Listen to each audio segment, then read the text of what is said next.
Petition అంటే విన్నపం, appeal. మనం ఏం అప్పీల్ చేస్తున్నాము ఈ లార్డ్స్ ప్రేయర్లో?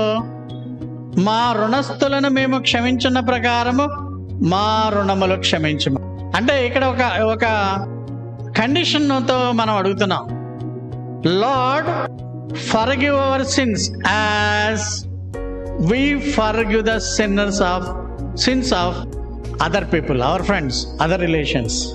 అంటే ఒకదానికి ఒకటి ఇక్కడ కనెక్ట్ అయి ఉన్నాయి. ఏంటది? మేము ఇతరుల పాపాలను క్షమిస్తున్నాము, ఆ పాపాలను కూడా క్షమించము.